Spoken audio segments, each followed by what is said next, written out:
okay? And there's the cover of the two headers. And here is the São Paulo city. São Paulo municipality is here, okay? Just you see. And we have there, like this.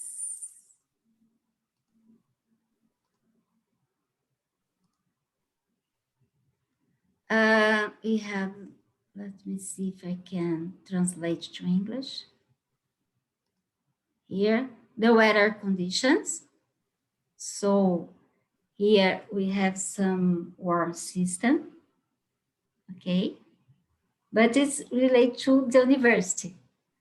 But we provide information to, we know, the School of Science, okay, not me. Provide information to civil defense. Yeah, let me see. Okay. And here are some links for you. If you can see, we have here the, let me see if I can translate to English. No, we have aqui satellite images. Okay. And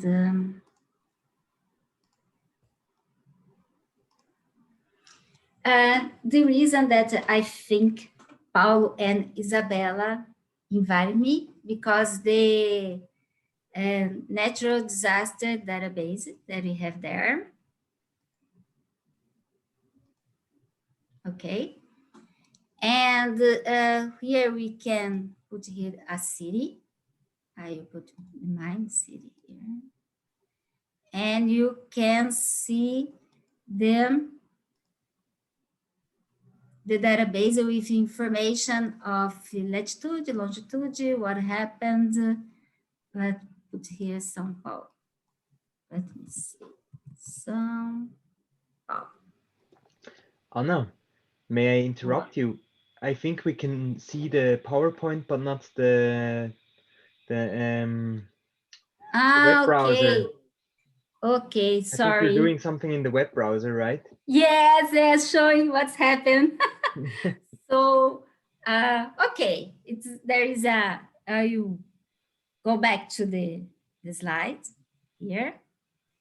And we have here, because here is in Portuguese, because the site is in Portuguese, unfortunately. And I was trying to translate to English by the website, the translation of Google.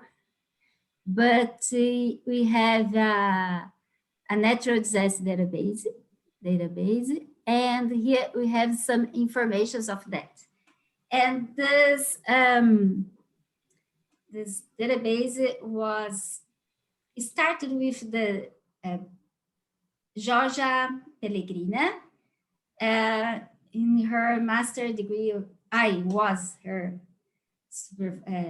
advisor in her master's, and she did a proposal of a methodological procedure for study of environmental problems based on a database of severe atmospheric events. And after that natural disaster database turned on open on the website, because before that, there was just to the people of the institute, the meteorological center. And now you can do search of all the municipalities of São Paulo state and see the main natural disasters you can have there, okay? In the beginning of my my career, I was a civil engineer, and I worked with the geotechnical investigation, like CPT and SPT, PESOCOM. And after 2011, I started to the natural disaster database, and now I'm working with mapping of natural disasters, and I'm trying to develop a methodology using only open data, and I'm trying to include the vulnerability, the social vulnerability, and the land use, and the mapping of hazard, natural disaster hazard. Okay. Okay, Anna. Regarding the cheat sheet, before we starting about the questions about your research that you are doing now, regarding the TT activity, we would like you to tell us about your experience in teaching landslide prediction for undergraduate students and postgraduate students. Okay, I teach environmental geotechniques, and it's how can I say this? How I show you, we have 24 campus, and the program of post-graduation involve 5 campus. So we have a diverse of expertise there, and we have a diverse of students at the class. So the course is a little generic, but I try to start the course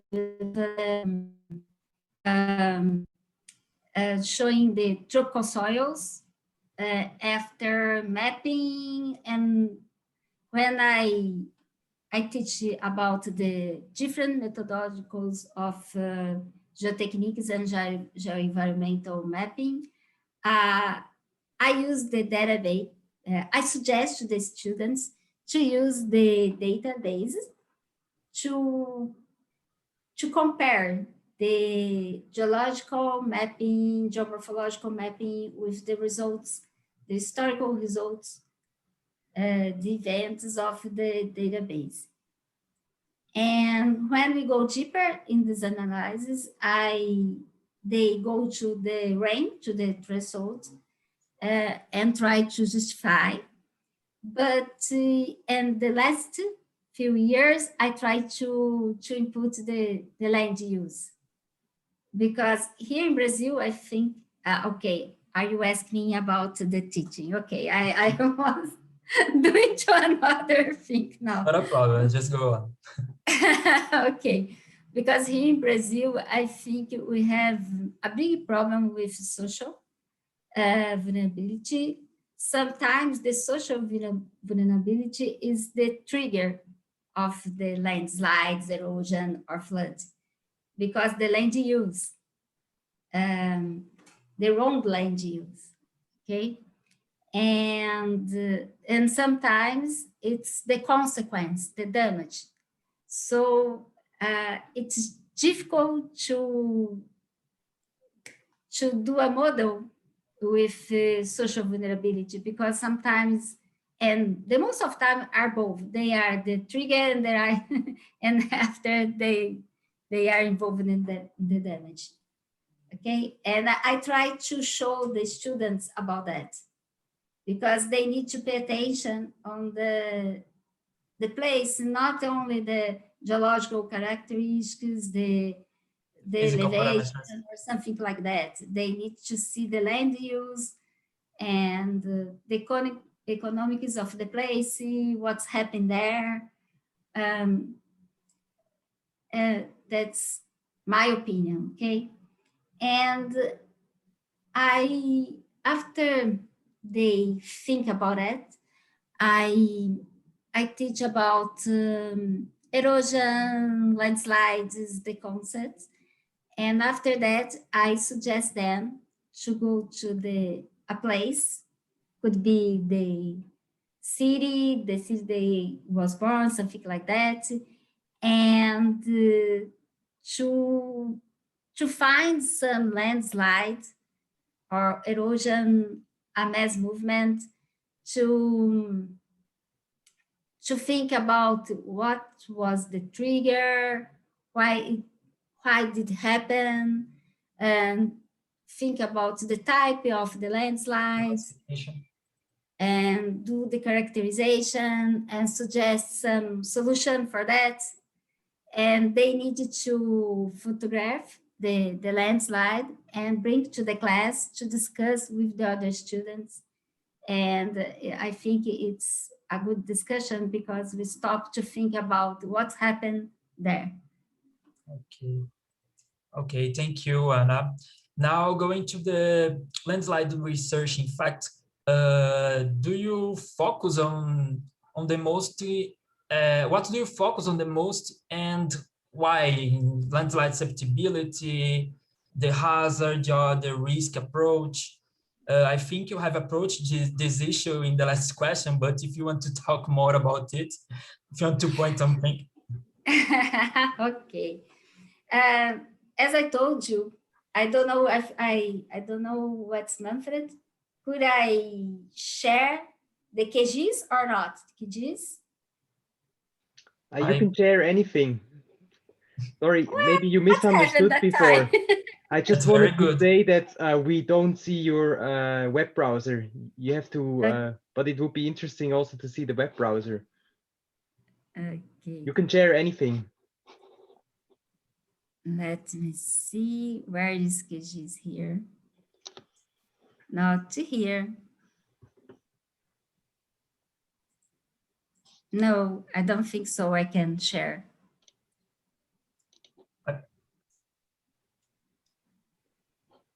No, I don't.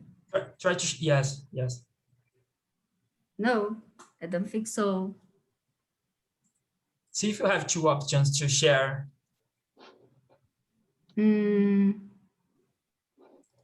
Because I think no.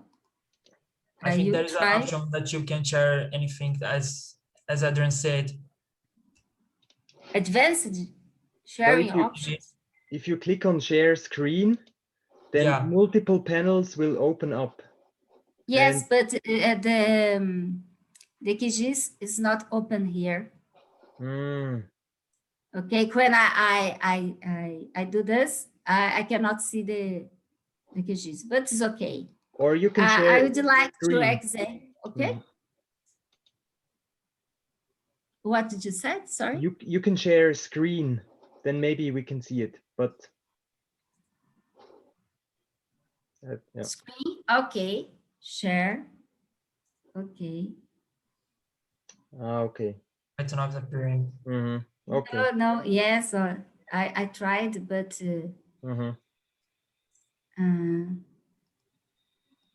it's not working. Okay. São Paulo State has a big diversity of geological and geomorphological characteristics. And at the east side, we have mainly porous and so-collapsible sand soil. At the east side, I will see the screen because, and after the east side, we have a big, how can I say, a big mess of geological characteristics. And there we have some shallow transitional landslides, but at the east side, we have mainly erosion because we are in a plateau, but we don't have a lot of geomorphological accidents, like at the east side. The east side, you have a Serra do Mar, and Serra do Mar has a lot of it's a mountain range with a lot of landslides, a scarp. Yes, it's different. Yes, it's different. And I try to do a model that could be, how can I say, based on to quantify what how much historical events and the type of historic events we had in that place, and the threshold that trigger that events. And I try to fit in a model to it. But before that, I did a map. I think in a map, a model in a map, using the environmental susceptibility that involves geological, geomorphological characteristics, and social vulnerability. And with both, I try to do a square matrix based on Segoni's suggestion. And I try to do a social natural a couple factor. of the models. Yes, a social natural model. And with the social natural weights, I go to the rain, to the salt rain. And I think in another model, another square matrix to see the threshold. But the big problem that we are in a climate change. And here, I think, in my city, I feel every year higher temperatures, and the rainfall is the same, but the intensity of the rain is higher, so higher. And I don't know how to adapt a model that you, because that you adapt to this change. To this change. Yes. All right. In the next question, we want to know about if you, I think you have responded the question also, but yeah, if is there a landslide type that you focus, as you said, the debris flows on the escarpments, the east side of the state of São Paulo, and the shallow landslides, but your researchers are focused on at which level? Local, regional, national, and local and regional. The municipality level. Yes, I think we cannot think in a national level, because if you're thinking about Brazil, here, specific to Brazil, we have dimensions of a continental dimensions, and we have a big dimension, not only in latitude, but in longitude, but in latitude we have. Yes. And we have different climates in the same country. For example, here in Southwest, we have a rainy summer and dry winter in the states of São Paulo and Rio de Janeiro. But if you go to Northwest, like the state of Bahia, you have dry summer and rainy winter. It's the opposite. Yes. All right. And the geological characters is totally different. All right, Anna. Just going on the questions, from your experience, what are the main challenge of working with landslide prediction in the Brazilian context? I think Tullius of Semadem already answered this question, but I think we have some challenges. The first is the diversity, the big diversity of Brazil. And if you think only in São Paulo state, we have a big diversity of warm system. And the equipment, as Tullius told us, for example, the radar, at UNESCO we have 2 radars, and they are so expensive to maintain.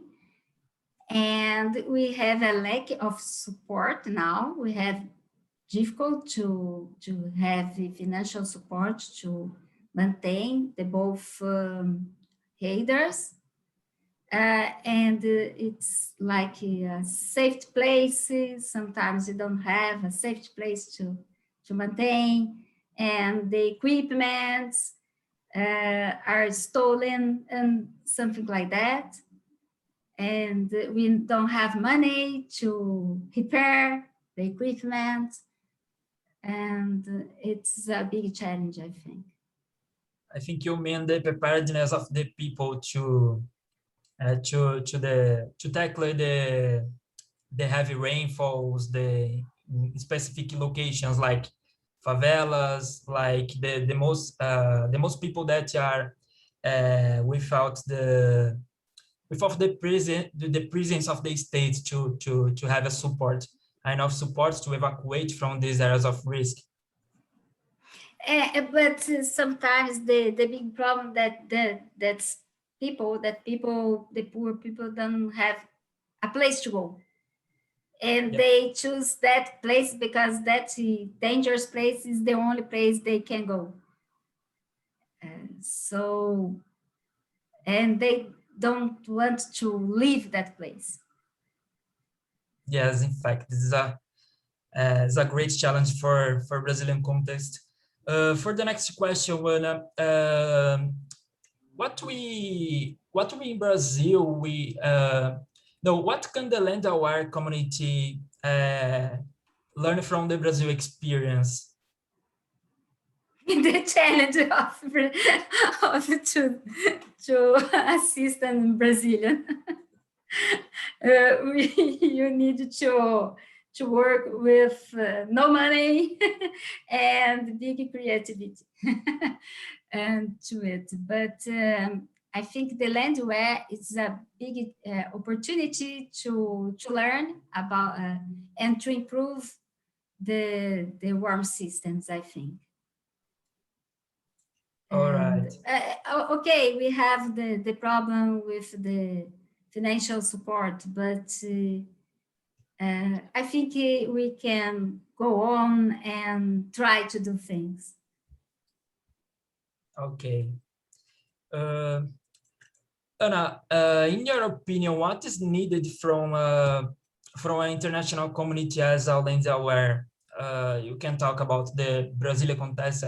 I know that you pointed out this, but what do you think that is needed from LandAware or any other international community?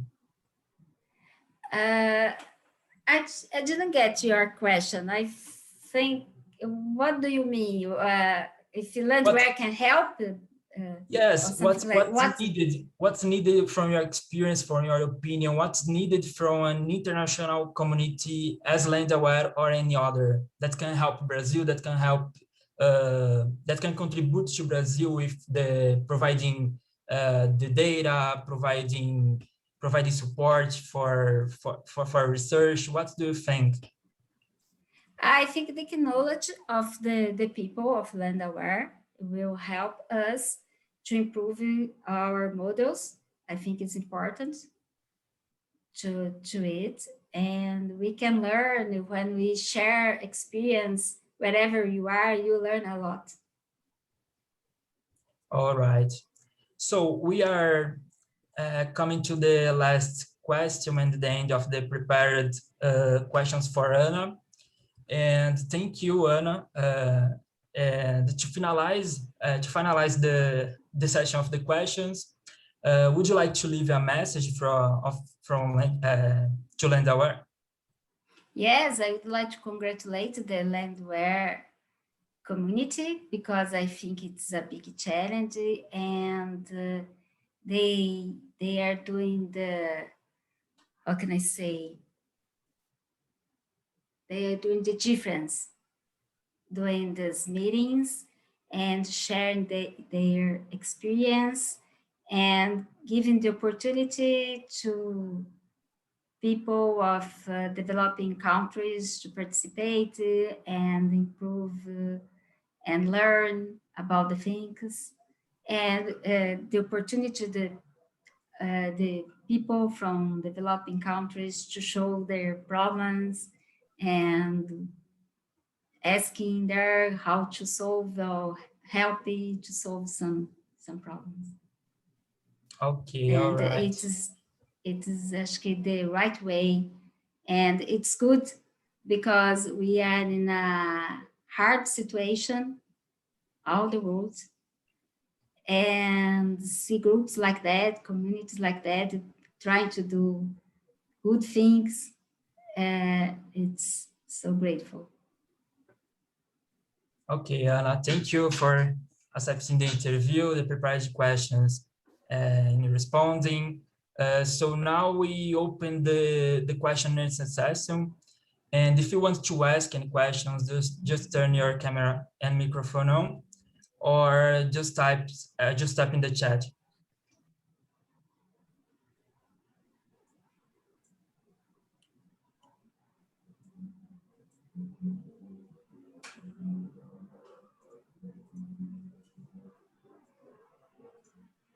Isabella is say thank you for Anna, for me.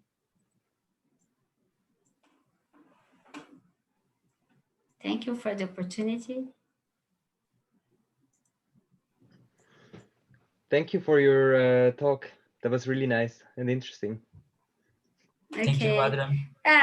I'm so sorry because I couldn't show you the maps and something like that. No worries, no worries. But you explained it very, I could imagine something from what you explained. Yes, because it's a really big mess. We have big diversity, and I think it's important to show, but it's okay. So maybe regarding that big diversity, how do you deal with that? So you focus more on local scale early warning systems, or do you try, can you take some of the maybe some thresholds or some analysis also to other places? Yes, I start with local. But now I'm trying, Tamara is here, I'm trying to do a model to the São Paulo state, but based on the characteristics and the weight. So we go with the character of the place, and after that, we can construct a model involving the diversity. Oh, that's very interesting. I think Isabella is writing a question. Well, when Isabella here writes a question for you, she said, regarding landslide early warning system, which points do you think it's the most important to be improved in Brazil? Oh, it's a big question, Isabella. I think the institutes like SEMADEM, São Paulo State University need to talk and improve together some things. Because each one those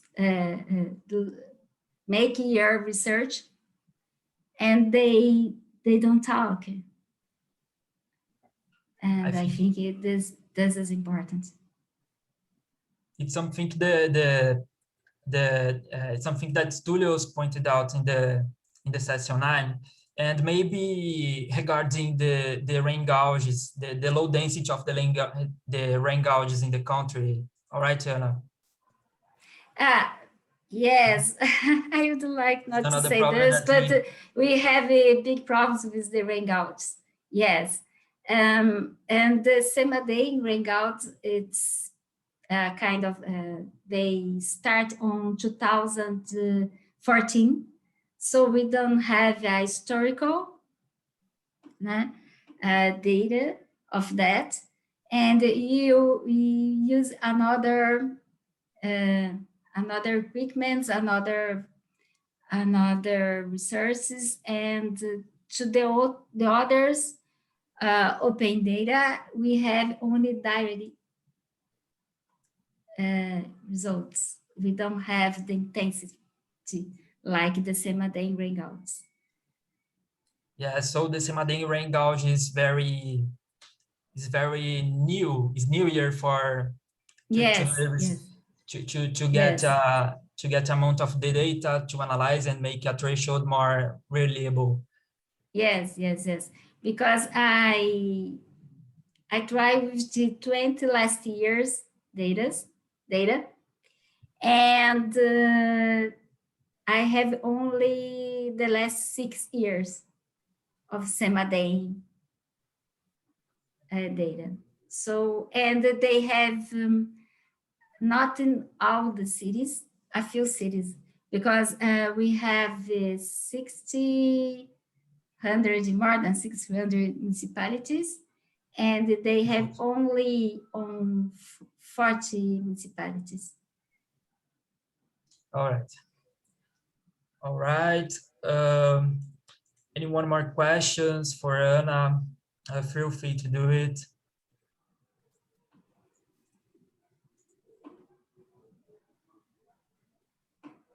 Yeah.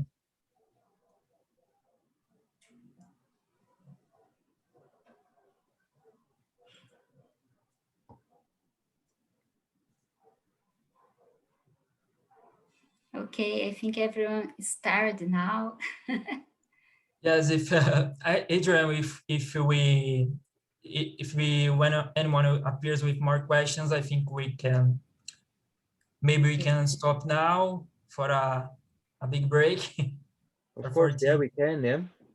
It's up to you in the end, yeah. Okay. The next session will be in 20 minutes, I think. In 20 minutes. Yes. Mm-hmm.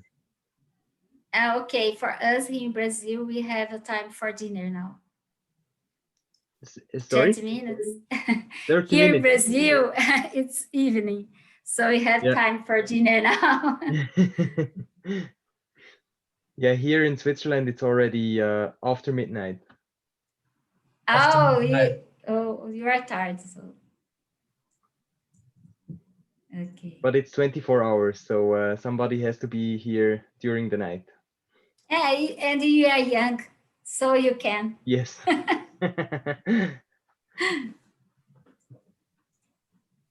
Yes. So yes, Adrian, Isabella says I have time for a nap now.